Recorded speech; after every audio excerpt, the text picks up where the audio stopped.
Dugaan saya akan terus mengalami penurunan, kira-kira begitu. Bung Saidiman. Ini aspek elektoralnya. Kemudian aspek liberalnya tadi, yang kita startnya itu memang dari rendah juga, 0,53. Dan pada posisi 2019 di Bung Saidiman udah 0,46. Oke, udah di bawah 5. Sekarang pada posisi 0,36. Udah buruk, udah merah. Merah. Ya. Ini kalau di kuliah harus ngulang ini, Profesor Saiful. Harus ngulang, nggak lulus. Bisa DO. Bisa DO.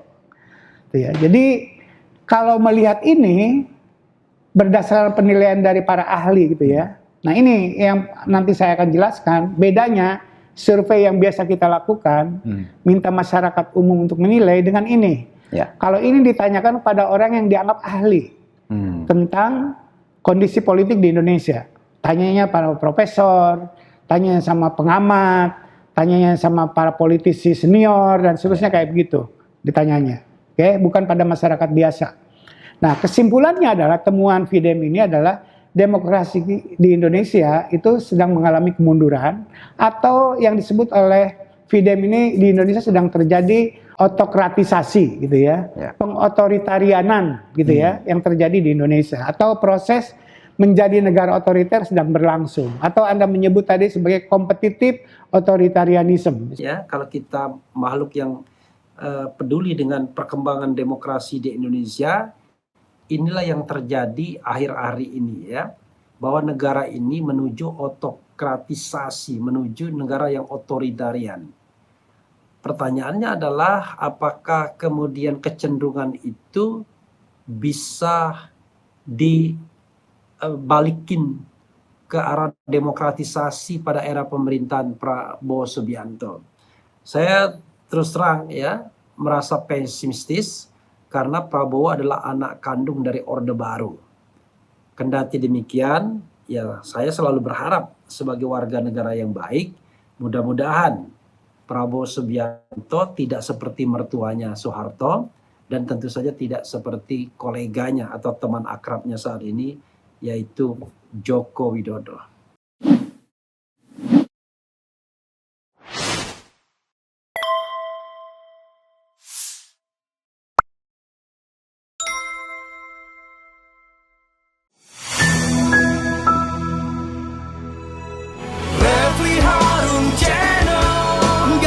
Basa-basi nggak sekedar kritik sana sini. Refli Harun Channel, kritis tapi tidak apatis, oposisi tapi kasih solusi. Refli Harun Channel, selalu terdepan dalam ulasan, berita nggak asal-asalan. Refli Harun Channel, setiap masalah diulas cerdas, ini channel memang keren cerdas. Subscribe, like, comment, and share.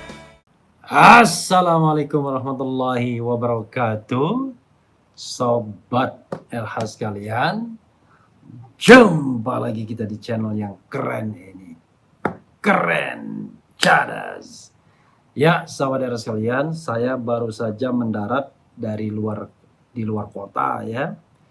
Tetapi insya Allah baliknya juga besok.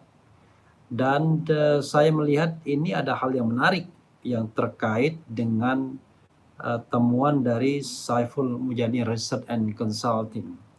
Kenapa kita perlu pembanding survei agar tidak semua survei itu survei yang dibayar tentunya ya.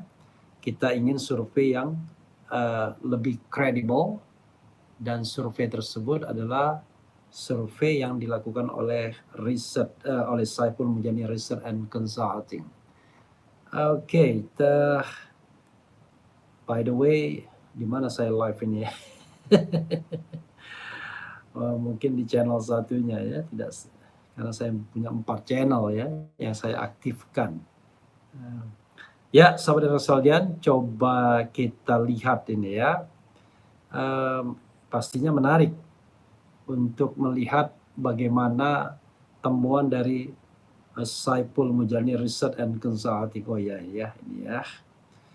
10 tahun Jokowi langgar konstitusi. Coba kita lihat ya. Sayangnya rupanya ada sedikit Oke, ya. Begitu ya, saudara sekalian. Oke, coba kita lihat ya. Oke, coba kita lihat. Belum apa-apa sudah ada buzzer. Luar biasa buzzer ini. Kayaknya sekarang ini lagi tinggi-tingginya dana untuk buzzer ya. Eh, ini ada seorang teman bilang sedih dan pilu lihat makhluk-makhluk pengisi kabinet katanya. Tapi ya seorang teman mengatakan demikian. Lah itulah orang yang terbaik menurut versinya Prabowo dan Mulyono kan. Versi Prabowo dan versi Mulyono ya, versi Jokowi. Karena kelihatan yang membangun kabinet itu dua orang itu kelihatannya. Makanya tidak heran ada 17 menteri yang kemudian masih dipakai di era Prabowo. Sobat semuanya, coba kita lihat ya. Ini temuan dari Saiful Mujani Research and Consulting untuk mengimbangi temuan-temuan DNJA, Burhanuddin Muhtadi, Poltreking ya, yang kelihatannya lebih pro kepada Presiden Jokowi atau merupakan bagian dari sosialisasi, kita tidak tahu juga. Siaran pers Saiful Mujani Research and Consulting SMRC 10 tahun Jokowi 52% publik nilai pemerintah sering melanggar konstitusi, 50% takut bicara politik. Bayangkan setelah era reformasi orang takut bicara politik. Jakarta 16 Oktober 2024, 10 tahun pemerintahan Joko Widodo 2014-2024, 52% warga nilai pemerintah sering melanggar konstitusi atau perundang-undangan dan 51% merasa semakin banyak warga yang takut bicara politik. Itu fakta yang didapatkannya ya. Oke, kita besarkan maksimal suaranya biar tidak ya. Oke.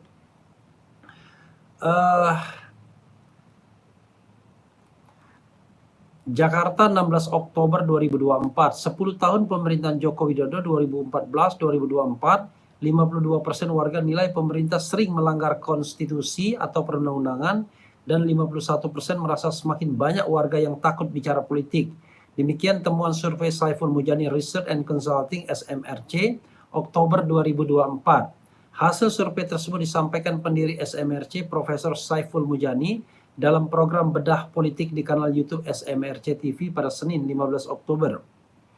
Saiful menunjukkan dalam 10 tahun pemerintahan Jokowi 2014-2024, tingkat ketakutan bicara politik meningkat dari 22% menjadi 51%. Ketakutan atas kesewenang-sewenangan aparat penegak hukum naik dari 32% menjadi 51%. Ketakutan ikut organisasi naik dari 14% ke 28%. Ketakutan menjalankan agama naik dari 7% ke 21%. Dan persepsi atas pelanggaran konstitusi dan undang-undang oleh pemerintah melonjak dari 40% ke 52%. Lebih jauh, Saiful menunjukkan bahwa otokratisasi atau proses menuju keadaan Indonesia yang otokratik atau otoritarian ini dirasakan terutama oleh warga yang berpendidikan SLTP ke atas. Ada 51% warga yang berpendidikan perguruan tinggi yang menyatakan selalu atau sangat sering sekarang masyarakat takut bicara soal politik. Sementara hanya 43% warga berpendidikan SD yang menyatakan demikian. Dari kelompok berpendidikan perguruan tinggi yang merasa sekarang pemerintah selalu atau sering mengabaikan konstitusi atau perundang-undangan 50%, dari kalangan lulusan SD 40%. Sebanyak 53% warga dari lulusan perguruan tinggi yang menyatakan sekarang warga selalu atau sering takut karena penangkapan semena-mena aparat hukum. Dari kelompok lulusan SD hanya 46%. Sementara untuk pertanyaan tentang ikut organisasi dan melaksanakan ajaran agama, tidak terlihat perbedaan respons yang mencolok dari tingkat pendidikan yang berbeda. Penilaian atas kondisi demokrasi yang disampaikan Saiful Mujani berasal dari hasil survei nasional 10 tahun terakhir yang dilakukan Saiful Mujani Research and Consulting. Survei terakhir dilaksanakan 18-11 Oktober 2024. Metode survei ini adalah multi-stage random sampling dengan jumlah sampel valid 994 dengan margin of error plus minus 3,2% pada tingkat kepercayaan 95%. Wawancara dilakukan lewat tatap muka oleh pewawancara terlatih dengan responden. Menurut Saiful, data-data ini menunjukkan gejala menurunnya kualitas demokrasi di Indonesia di masa pemerintahan Joko Widodo. Menurutnya, kinerja demokrasi dari demokrasi yang hampir terkonsolidasi sebelum Presiden Jokowi memimpin menjadi autokrat atau otoritarianisme telah terjadi, terutama pada 5 tahun terakhir Indonesia di bawah kepemimpinannya, ungkap Guru Besar Ilmu Politik Universitas Islam Negeri Jakarta tersebut. Saiful menjelaskan bahwa otokratisasi atau proses Indonesia menjadi negara otokrat atau otoritarian ini juga ditunjukkan oleh penilaian ahli Indonesia yang dihimpun FIDEM tentang memburuknya indeks demokrasi elektoral, pengawasan pemerintah, kesetaraan tiap warga di muka hukum, dan perlindungan terhadap minoritas. Pada 2004 dalam skala 0 sampai 1, di mana 0 sangat buruk dan 1 sangat baik, indeks demokrasi elektoral Indonesia menurut FIDEM ada di angka 0,7.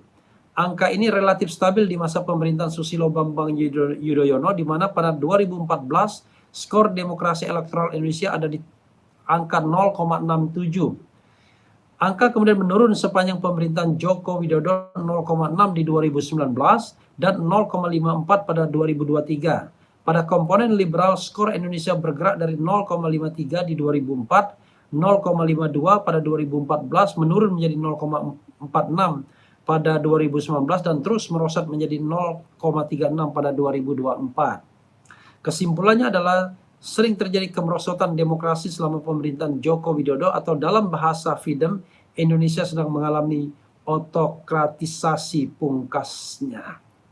Ya, sahabat sekalian, ya, kalau kita makhluk yang peduli dengan perkembangan demokrasi di Indonesia, inilah yang terjadi akhir-akhir ini, ya, bahwa negara ini menuju otokratisasi, menuju negara yang otoritarian. Pertanyaannya adalah apakah kemudian kecenderungan itu bisa dibalikin ke arah demokratisasi pada era pemerintahan Prabowo Subianto. Saya terus terang, ya, merasa pesimistis karena Prabowo adalah anak kandung dari Orde Baru. Kendati demikian, ya, saya selalu berharap sebagai warga negara yang baik, mudah-mudahan Prabowo Subianto tidak seperti mertuanya Soeharto, dan tentu saja tidak seperti koleganya atau teman akrabnya saat ini, yaitu Joko Widodo. Apakah itu akan terlaksana atau tidak? Saya terus terang tidak terlalu paham, ya, bukan tidak terlalu paham. Kalau mau jujur, ya, takut saya dengan kecenderungan otokratisasi Jokowi yang akan dilanjutkan oleh Prabowo, dan kemudian tidak ada kontrolnya dari kekuatan-kekuatan di sekitar state karena semuanya ingin mendapatkan kue kekuasaan, ya, mendapatkan kenikmatan, sementara tidak terlalu peduli dengan perkembangan demokrasi kita ke depan. Nah, ini yang saya khawatirkan, ya.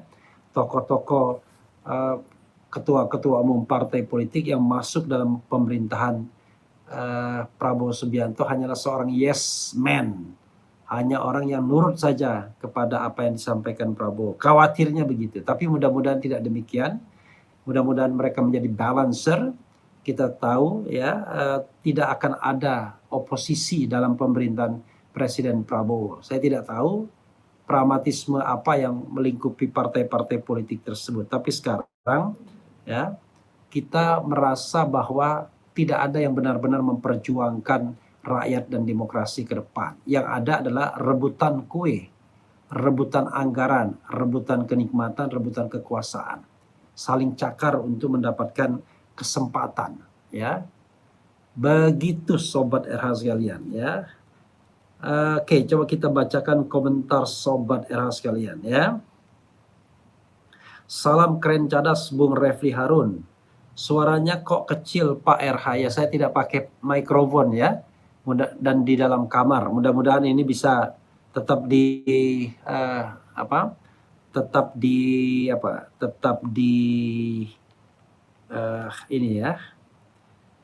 tetap jelas, ya.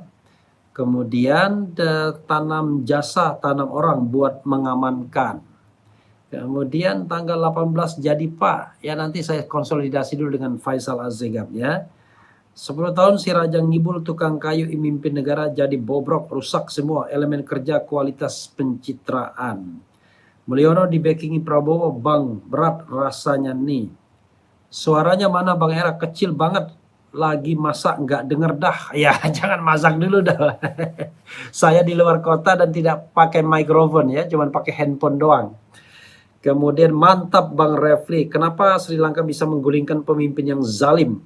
Sementara di sini kok sulit banget, malah makin menjadi-jadi zalimnya si Mulyono. I don't know exactly. Dalam sejarah Indonesia punya pemimpin yang zalim, ijazah palsu, heran sampai sekarang belum ada tindakan, pada diam saja, takut sama JKW. Nah, itu betul, ada juga MK bisa dipesan. Sampai hari ini saya masih tak percaya gugat undang-undang oleh seorang anak mahasiswa lolos. Bukankah bin ajaib, padahal anak Mulyono yang dibelain MK. Saya kok nggak terlalu percaya lembaga survei lagi, lebih percaya survei terbuka di YouTube.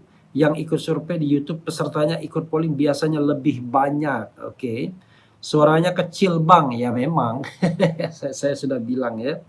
Saya pimpinan anak muda mendukung penuh Mulyono secepatnya diadili. Gulingkan Jokowi, batalkan pelantikan Prabowo Gibran.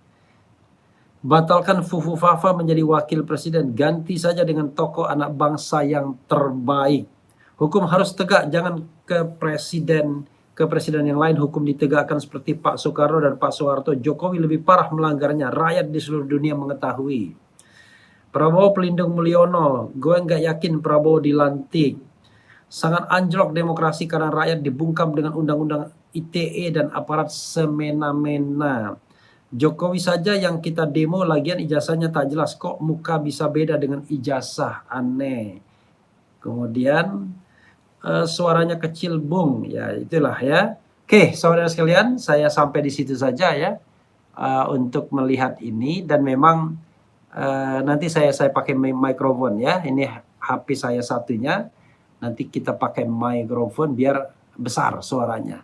Itu saja saudara sekalian ya, mudah-mudahan bermanfaat apa yang disampaikan ini. Tetap semangat. Wassalamualaikum warahmatullahi wabarakatuh. Keren cadas.